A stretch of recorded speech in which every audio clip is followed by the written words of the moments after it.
News channel દ્વારા આયોજિત ગૌરવશાળી ગુજરાત કોન્ક્લેવમાં નાયબ મુખ્યમંત્રી હર્ષ સંઘવીની પ્રોત્સાહક ઉપસ્થિતિ. અમદાવાદ ખાતે national news channel Republic India દ્વારા આયોજિત ગૌરવશાળી ગુજરાત કોન્ક્લેવમાં નાયબ મુખ્યમંત્રી હર્ષ સંઘવી ઉપસ્થિત રહ્યા હતા. આ કોન્ક્લેવમાં નાયબ મુખ્યમંત્રી હર્ષ સંઘવીએ જણાવ્યું હતું કે ગુજરાતની સલામતી અને સુરક્ષા કડક કાનૂની વ્યવસ્થાઓને આભારી છે. ગુનાખોરીને ડામવા ગુનેગારોને જરૂર પડે તેમની ભાષામાં જવાબ આપવા પણ ગુજરાત પોલીસ તત્પર છે. વધુમાં તેમણે કહ્યું કે વડાપ્રધાન નરેન્દ્ર મોદી અને કેન્દ્રીય ગૃહમંત્રી અમિતભાઈ શાહના નેતૃત્વ હેઠળ વર્તમાન સરકારે પોક્સો જેવા ગંભીર અપરાધ માટે સખત કાનૂન બનાવ્યો છે. ગુજરાત એકમાત્ર એવું રાજ્ય છે જ્યાં 12 જેટલા કેસોમાં 60 દિવસની અંદર ચાર્જશીટ પૂર્ણ કરી કેસનો ઝડપી નિકાલ કરવામાં આવ્યો છે.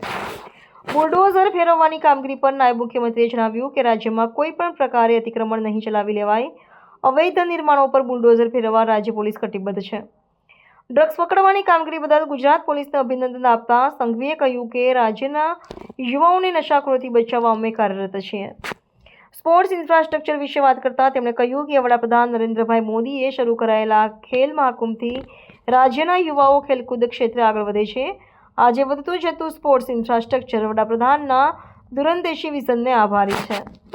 વધુમાં તેમણે જણાવ્યું હતું કે પ્રેમના નામ દીકરીઓને લલચાવી ફોસલાવી ફસાવનાર લોકો વિરુદ્ધ પણ કડક કાર્યવાહી થશે. અત્રે ઉલ્લેખનીય છે કે રિપબ્લિક ઇન્ડિયા દ્વારા આયોજિત ગૌરવશાળી ગુજરાત કોન્ક્લેવનો પ્રારંભ મુખ્યમંત્રી ભૂપેન્દ્ર પટેલની ઉપસ્થિતિમાં કરાયો હતો. આ કોન્ક્લેવમાં રિપબ્લિક ઇન્ડિયાના સિનિયર એક્ઝિક્યુટિવ એડિટર અભિષેક કપૂર તથા મીડિયા સાથે સંકળાયેલા લોકો ઉપસ્થિત રહ્યા હતા.